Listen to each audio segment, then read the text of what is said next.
morning. My name is Megan Wyrens-Kuhn, and I'm currently one of the student conduct coordinators in the Office of Student Conduct in Suite 141 in Newhall West. And I am currently the chair-elect for the Courageous Leadership Committee, along with Captain Snyder, who's over in the Corps of Cadets.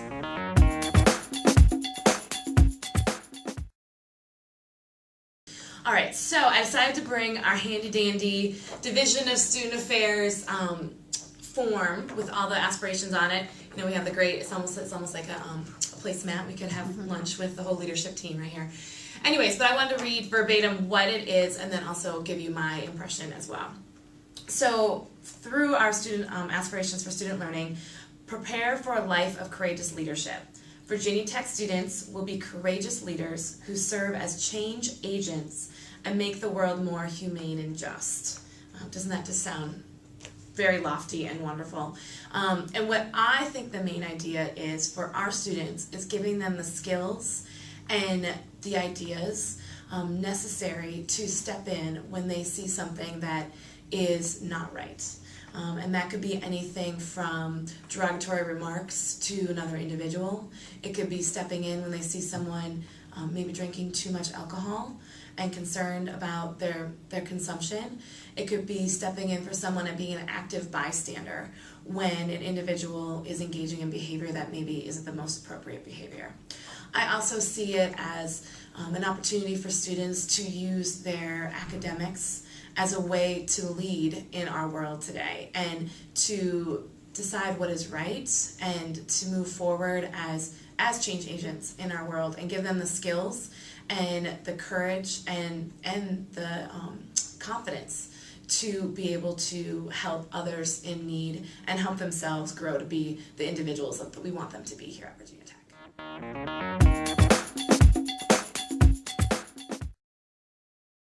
So I currently work with the Women's Center on the VAWA grant, the Violence Against Women Act grant, and we received a grant last year to conduct a Mentors in Violence Prevention training, so it's MVP. And what this training is it's a national training, and it works with individuals, professionals on campus. We had a 3-day training with professionals in the DSA, and our leadership within DSA was very grateful in letting us have these individuals take 3 days out of their workday in February to go to this training, and was looking at active bystanders and stepping in and doing something, and that was really what I thought when I saw courageous leadership. And then as we've continued our conversation with our committee and as we've continued the conversation within the division, I see it not just as actions, but it's also your thoughts and your words and how you present yourself. So it's so much more than just being in the moment. It's also living courageous leadership and understanding what that courageous leadership means for an individual. And it can mean something for every single person, which that's what surprised me the most, is what it means to other people. I have my idea and vision. Captain Snyder has his idea and vision. People on the committee have their ideas and vision. Students have their ideas. But it's all that underlying, what does courage mean and what does leadership mean to you, and then how you actually take that and put that into action.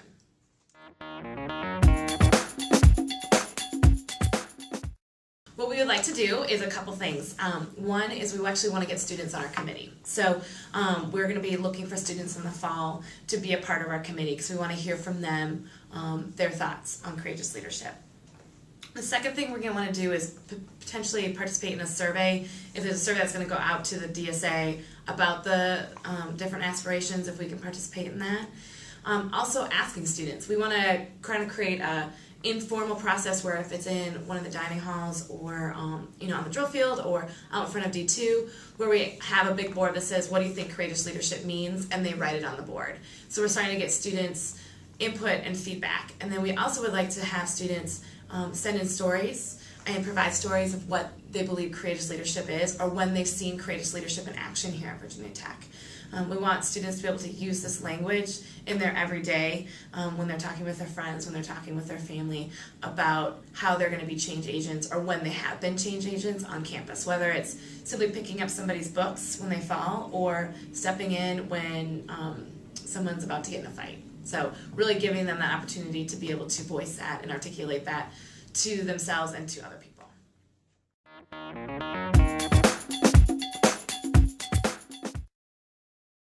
I think the Virginia Tech community should know that these are just the starting points of starting a dialogue and engaging individuals on our campus in meaningful conversations. I think the Virginia Tech campus needs to know what they are. That's probably first and foremost. So reaching across our Division of Student Affairs lines into the academic world and saying, what do you think about these? What are your thoughts? How can you incorporate these into your classroom, into your curriculum as you engage students in learning and inventing the future here at Virginia Tech?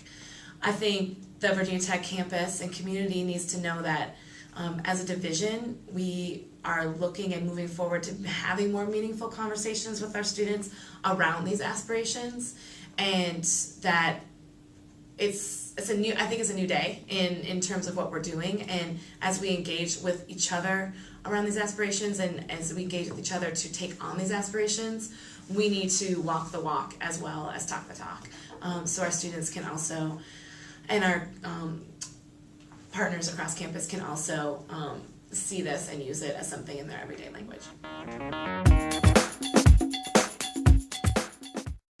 I think the way that we, in this aspiration and courageous leadership, the way that we're going to catch it and develop it is when we have conversations with students about the reflective piece. So using the self-understanding and integrity aspiration and that reflection of when they've been involved in something and they've seen either themselves step up and speak up to another individual or act out in a way that helps another individual, or they see someone else. And really giving them those language and those tools and those skills necessary to know how to actually do that. Several conversations that I've had with students around being an active bystander within our MVP program is they want to do something, but they just don't know how to do it.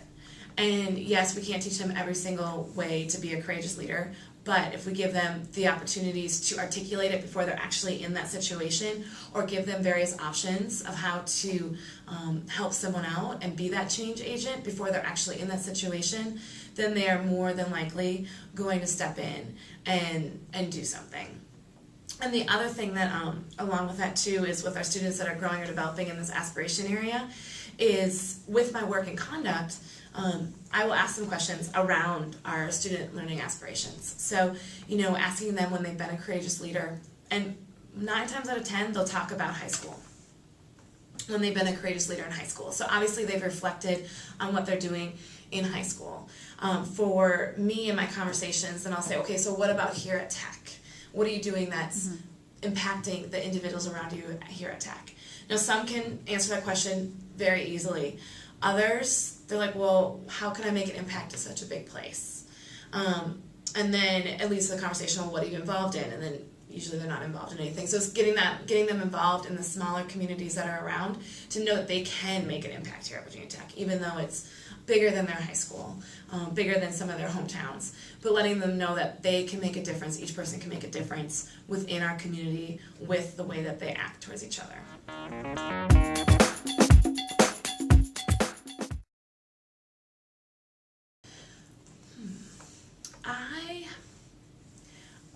What I would like people to think about when they hear courageous leadership is that we all are courageous leaders. And for some people, they don't think they're courageous, they don't think they're a leader. And we are all leaders in our own way and in what we do. And how we can incorporate this language of the aspirations for student learning into our everyday language with each other, how we act with each other, and realizing that this is an opportunity for us as a division to come together and really create something amazing for our students. Because at the end of the day, this is for our students. At the end of the day, what we're doing is for our students. So how can we be those guides and those stewards of these aspirations to our students as we move forward and helping them develop over their 4 years? Because goodness knows, I was actually on Facebook this morning, and one of my students just posted just like freshman year's over, done and done, and I was like, oh my gosh, it's gone by so fast, and just those conversations I've had with students about this year went fast, the next 3 years are going to go very fast. So how can we, in those little conversations we have with students, in those small interactions that we have with students and those big interactions we have with students, how can we weave these aspirations, especially being a courageous leader as we have our Hokies go out into the world and be the change agents and be the people that we want them to be as they move away from Blacksburg, Virginia Tech.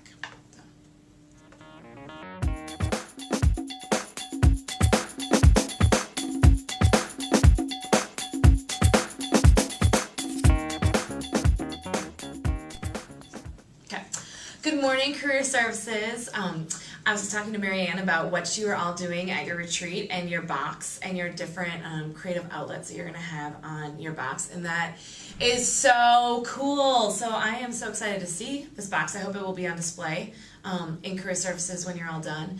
And I also want to commend you on really taking the Division of Student Learning Aspirations to heart and engaging and intertwining them into your everyday work, and that is amazing, and that is so great. So thank you so much. Have so much fun. I hope you have a lot of fun on your retreat, and I'm looking forward to seeing and hearing what you all come up with at your retreat.